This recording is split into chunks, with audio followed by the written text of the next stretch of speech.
Philadelphia, get ready to be inspired. If you need help finding the light in the darkness, don't touch that dial. Let's navigate life through the lens of hope with Scotty P. Inspirational speaker Scotty P speaks the importance of mental health in society and encourages techniques to overcome the everyday mental health obstacles that hold us back in life. It's not just inspiration, it's Scotty P inspiration. Good evening, Philadelphia and the surrounding counties. Thank you so much again for being here today on this Friday.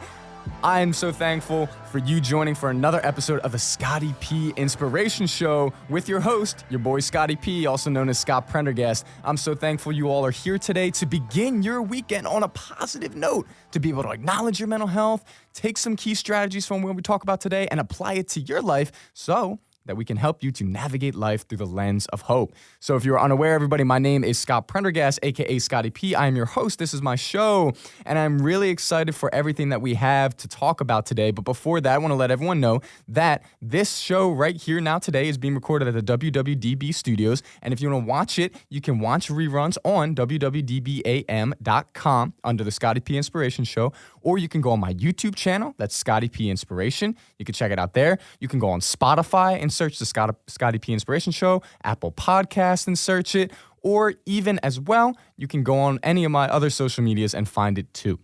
So with that being said, everybody, important announcement. In case you are unaware, today, this week, is Temple University Homecoming Week, so let's go.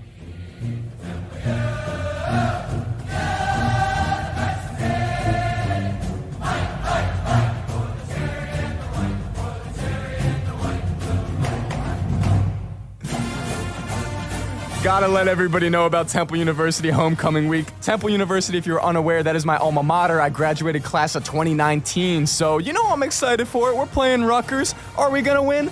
I don't really know, but we're gonna play. We're gonna try our best. So shout out to Temple University and for all the other alumni as well. All right, everybody, down to business, down to starting your weekend off on a high note with some good positive information and as well acknowledging your mental health. Here we go. I want to start with a quote. I love to begin with a quote. Here it is. You may have heard the person who's done the quote. His name was Gandhi. You may have heard of him, maybe not, but here's the quote. A man is but the product of his thoughts. What he thinks, he becomes. Ooh, swimming on the deep end of the pool, Gandhi. I like it. I like it. Now, it's such a simple quote, right? A man is but the product of his thoughts. What he thinks, he becomes. We hear this a lot. We know this. People are aware of it. But I think you really have to take hold of that and understand that what I'm thinking on a daily basis, the thoughts that I have, are really going to determine the actions that I take and how I then feel based off of my actions too. All of this stuff is connected, and it goes over our heads a lot of times because I think we think that it's so simple that, oh, wow, change my thoughts, I can't really do anything. But it really does. And the human mind is extremely powerful in what it's able to do, so we got to be cognizant of that. And one of the things that I like to put it, and this will be the title really of today's show, is thought collector. You know, that's something that I like to think of a lot. I like to think of us as humans as thought collectors, right? All throughout the day, we're collecting thoughts. We're collecting good thoughts. We're collecting anxious thoughts. We're collecting happy thoughts, sad thoughts, bad thoughts, good thoughts, you name it. But what are we doing? All throughout the day, we're collecting these thoughts, whether we realize it or not, all right? And I think a big part of this is that as humans, we love to collect things. And I talked about this a few weeks ago on one of my episodes. We love to collect things as humans. We love to collect experiences, little tokens and things to remember, stuff like that.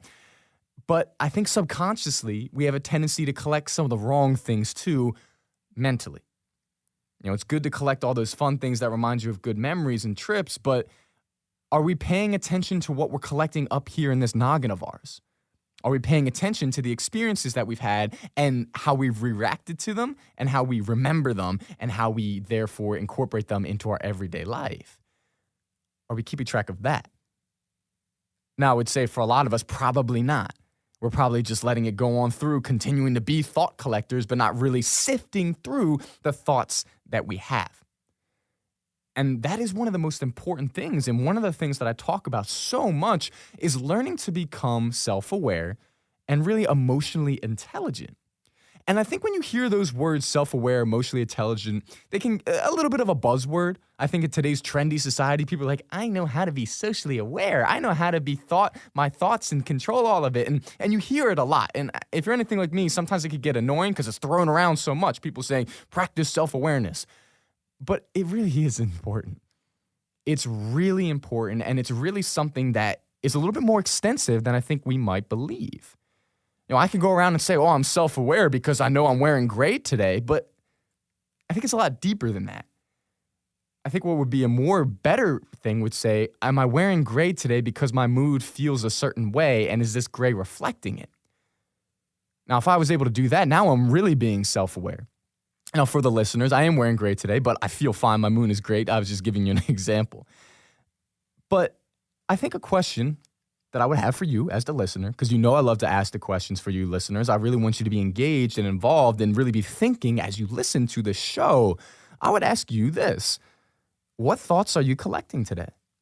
What are the thoughts that you're picking up as you go throughout your day and throughout your journey that you're putting in your pocket to save for later? What thoughts are you putting in there?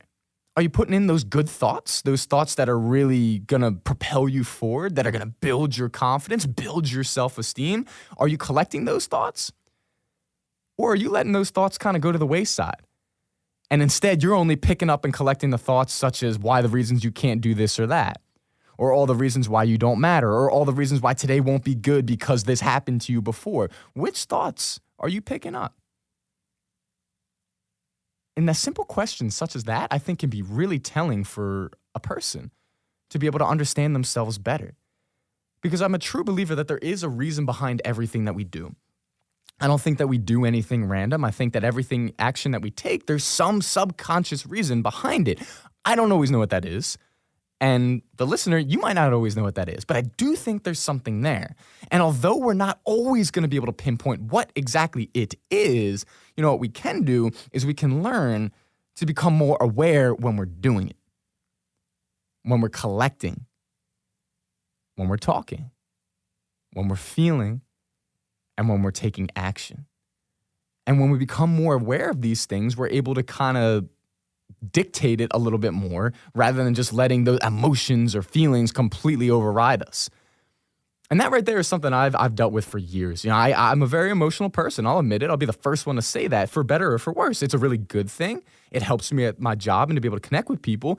But sometimes I feel like it could be detrimental to me because I tend to go off of these emotions rather than sifting through them. Right? And these emotions that we all have as humans can be very strong at times. They can be overwhelming to the point where we cannot see anything else. We cannot feel anything else besides that feeling or emotion that we are having in that moment. And that can really cloud our judgment. And it can make us do some questionable things or act in ways that we usually wouldn't because that emotion's just up there running the show. That emotion's a bully, and it's telling us, pick up that thought right there that you're not enough. Pick up that thought over there that says you can't do this. Pick up that thought over there that says these people will never like you. Pick that thought up and put it on display for everyone to see. When we're in the midst of one of those emotional storms, we'll call it, particularly a negative one, it sort of feels like that. I'm not sure if anyone can relate to that, but I know I've felt like that in my life before. And in times like that, I think it's ever more important for me to really turn back to those things that I know that are going to ground me. Those things that are going to keep me in the moment and help me to recognize, wait a minute, Scott, this isn't really you. This is your emotion. This is your emotion based off of this experience right now, and you're letting this become your reality when really it's not. So we need to take a step back. We need to halt on picking up and collecting that self-detrimental thought, and we need to put it down. We got to do some work here. We got to rewire some things. We got to ask ourselves some questions. We got to get ourselves back using the rational side of our brain rather than only using our emotional side of the brain. And that goes a little bit more in depth with what I talked about a few weeks ago, if you want to look up one of the past episodes where I was talking about becoming responsive versus being reactive to how we feel and things in our lives. And I won't get into that because I talked about that in a previous episode. You can look that up. But it's so incredibly important. Now, to kind of go off of this and dive a little bit deeper, I was thinking about this week as I was speaking somewhere. And I was thinking about all the experiences that we have. And like I said before, collecting those experiences, collecting those thoughts, right? But I thought of this as I heard somebody talking. And the way that they were talking was, you could tell they'd been hurt in the past by a certain person. And you could tell that this person had been, just really jaded by that experience they had. And I was at the gym and I was kind of eavesdropping admittedly, but I heard this. Anyways, it made me think that these experiences that we're having, are you collecting them and mushing them together to create an assumption about other people or other things or a certain area or a certain thing or a certain whatnot? Or are you allowing those experiences that you've had to be building blocks in your life to become a better person in some type of way? Are you allowing those experiences that you've had to make you greater, to make you better, to make you more complete in some type of way? Or are you mushing them together and creating an assumption based off of that experience? And I think that's a super dangerous thing sometimes, because I've always been a big proponent of you can't, assumptions are dangerous. And I know we've heard this as kids, but it's so easy to assume things all the time. But when we assume, we take action. And when we take action on something that we've assumed, that's risky, man.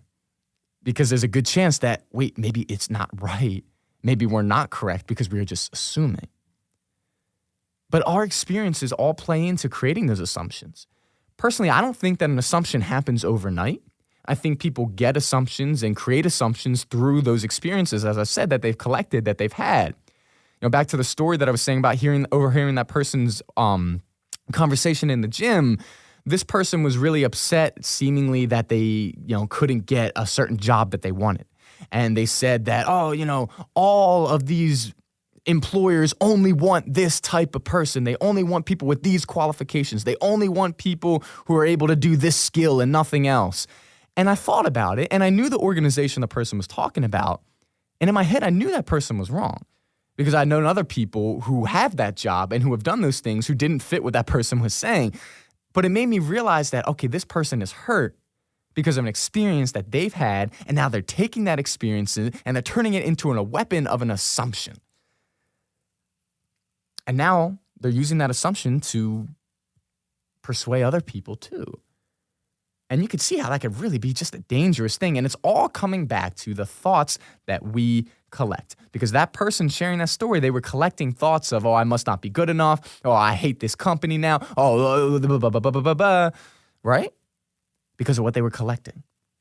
So to you, my listener today, I want you to just make a little note of that if you can. Your boy here is big on writing notes, making Post-its, all that fun stuff. But really think to yourself, what is it that I am collecting today in my head?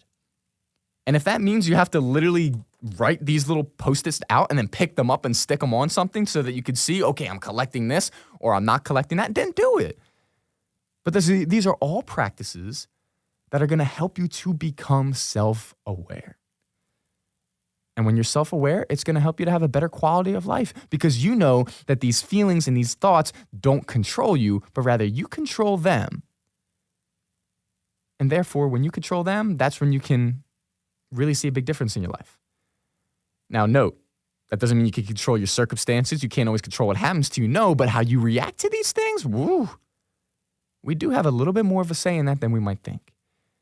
And I really hope that as the listeners, you could take that and run with it today and just plant a seed of it, so that the next time you find yourself in a situation where everything seems to be barreling down on you mentally, you can stop, find a little pocket of peace within it, and say, okay, let me make sure that I'm using my rational thinking, my rational brain now, rather than just going off of these emotions and collecting those negative, detrimental thoughts.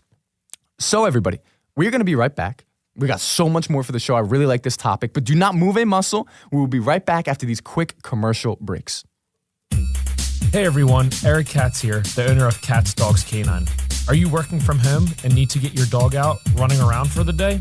Will you be traveling this summer and looking for a place to board your pup? Is your dog looking a little shaggy and need a haircut or bath? Are you looking forward to walking around and enjoying this beautiful weather, but you can't because your dog's pulling like a freight train? Well, you're in luck. We are a one-stop shop that focuses on daycare, boarding, grooming, and training. We are located at 35 Middle Road, Percy, PA, on 10 beautiful acres. You can check us out on Facebook and Instagram at CatsDogsCanine or our website, catsdogscanine.com. Our phone number is 855-CATS-DOG, 855-528-9364. What's going on, everyone? This is Scott Prendergast here, aka Scotty P. Real quick, I want to talk to you about my business. It's called Scotty P Inspiration. And what I am is I'm an inspirational speaker, and I want to help others navigate life through the lens of hope. Now, I do this through speaking engagements, but also one-on-one life coaching. So if you're interested in booking me or doing some of that coaching, let me know. Check me out at www.scottypinspiration.com or check out my Instagram at scottyp_inspo. Find Yourself Boxes was created to foster the connection between a person and those in life who may be working through mental health challenges by providing curated and customizable boxes filled with research-backed wellness products that promote healing. Coupling personal experience with professional mental health guidance, Find Yourself Boxes meets people where they are on their journey. Wellness doesn't look the same for every person, and these products are packaged together to touch various aspects of our wellness spectrum. Find your healing with Find Yourself Boxes at findyourselfboxes.com, and you can get 20% off your first purchase.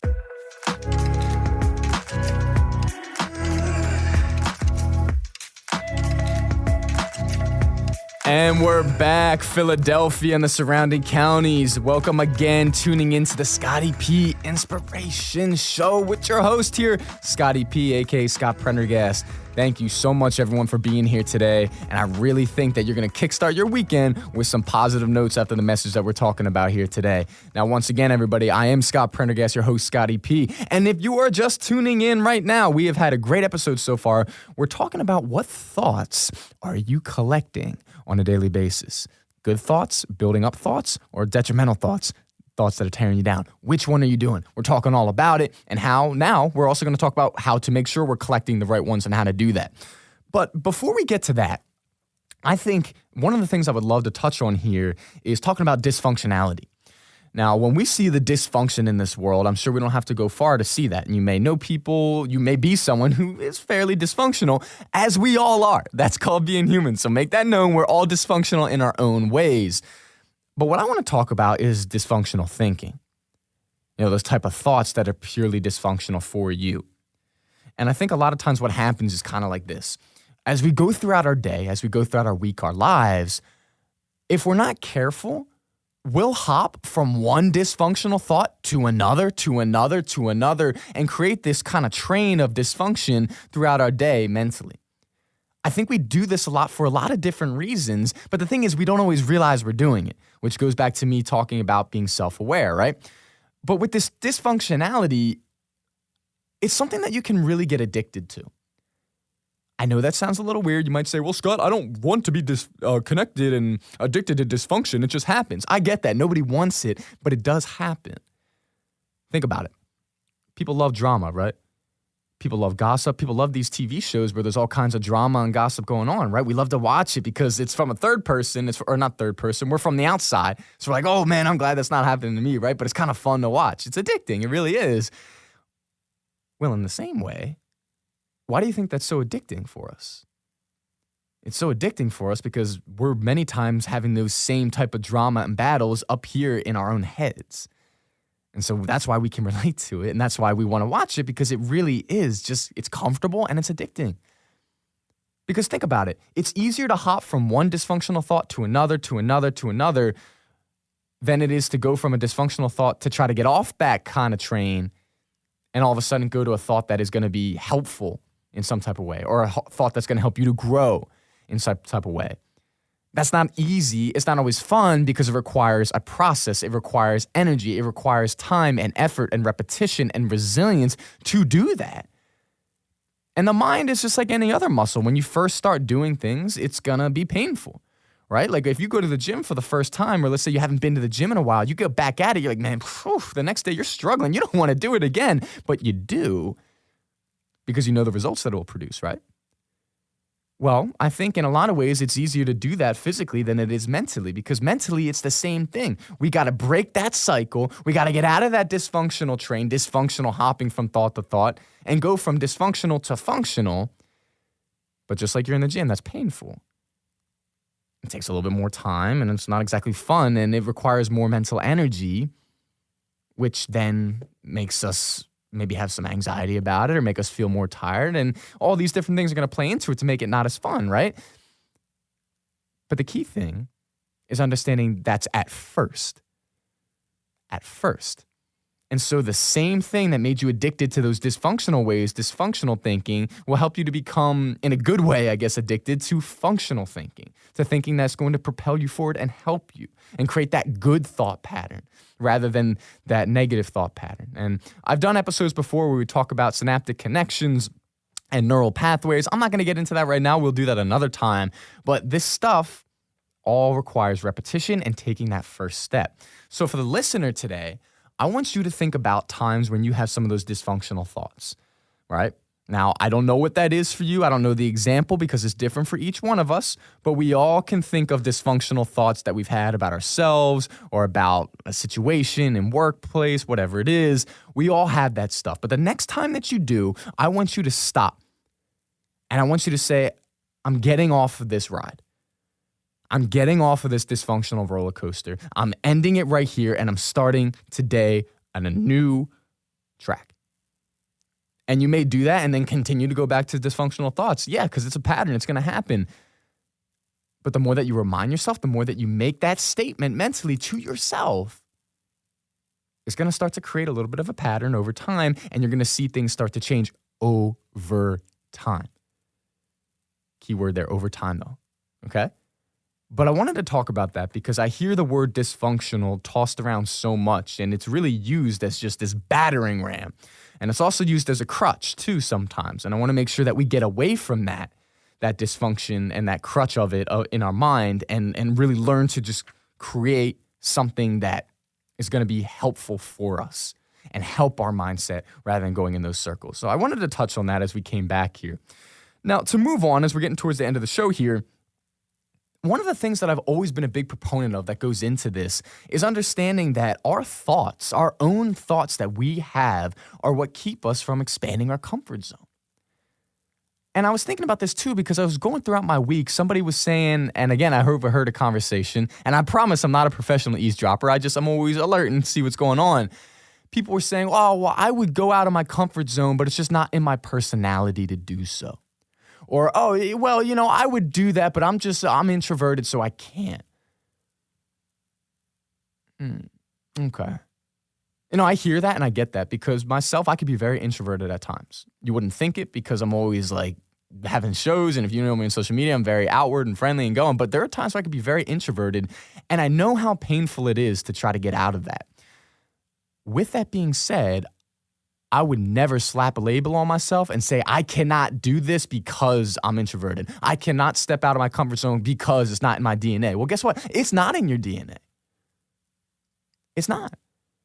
You might be a more shy person. You might be a quiet person. Yeah, that's fine. But that doesn't mean that you can't step out of your comfort zone, out of your mental comfort zone. You have to understand that you can do that. Don't let this world tell you, I'm so sick of this. Everyone's always like, all right, hi, my name is Dave. I'm an introvert. Hi, my name's Wilson. I'm an extrovert. Like, we're defining ourselves by these things, and then we tell ourselves, well, since I'm an introvert, I can't do this. Or since I'm an extrovert, I can't do that. Man, get that out of here. I don't want to hear that. Because maybe you are an introvert, but that doesn't mean that you can't have qualities of an extrovert. And that doesn't mean that you can't do certain things just because society tells you that you're supposed to be a certain way. Don't let that thought take root. Don't collect that thought. You stop right there and say, hey, it might be more difficult for me and I might be less comfortable to do some of these things, but don't you dare let yourself for a second think that you can't do it. Because let's go back to the quote of the day, right? A man is but the product of his thoughts. What he thinks, he becomes. Oh. So if we're thinking we can't do something, well, we have absolutely no shot then of being able to do it. So we got to take that step, and we got to learn to expand our mental comfort zone by giving ourselves confidence and giving ourselves some grace to understand that, all right, I'm going to try something here. I'm going to try something mentally that maybe I'm not used to. I'm going to try to be positive, even though it makes me sick be hearing it, but I'm going to try it. And I'm going to try to find a way to use it that works for me. And when you do that, I think you might be surprised at the results that you get. And I think you might be surprised at seeing yourself change out of what your shell of what you thought you had to be and becoming something that you know you can be. And that's a beautiful thing. And I really wanted to touch on that. And I wanted people to know that breaking that comfort zone mentally is just like breaking it physically. Just like when you're really shy, but you decide to eat lunch with a new group of people at work, you stepped out of your comfort zone. And well, in the same way, when you're used to always telling yourself that you're worthless and that's your comfort zone, and you step out of your comfort zone and say, no, I'm a worthy person. I matter. People care for me. I do things in this world to make a difference. When you change that thought, that's stepping out of your comfort zone mentally. And both have the same effect on us, and both are equally as important. But let's remember that there is not a single thing in this world. I'm going to say this so you really understand. There is not a single thing in this world that you cannot do as long as you give yourself the opportunity to do it. Think about that. Now, I'm not saying, okay, Scott said I can do anything, so I'm going to go try lifting up the Empire State Building. Okay, let's be realistic here, but you know what I'm saying. And remember that, okay?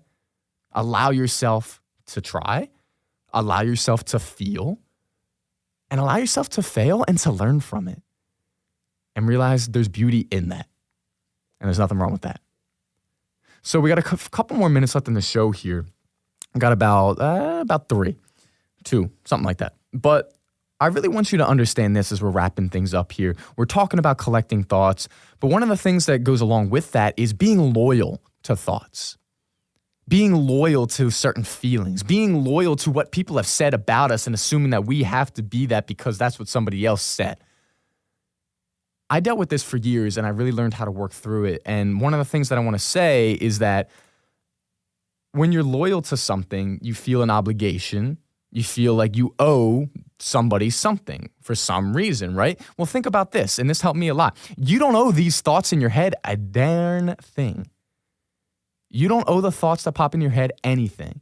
They haven't done anything for you, these negative thoughts. So remember, I don't owe this thought anything, so I'm not going to be loyal to it.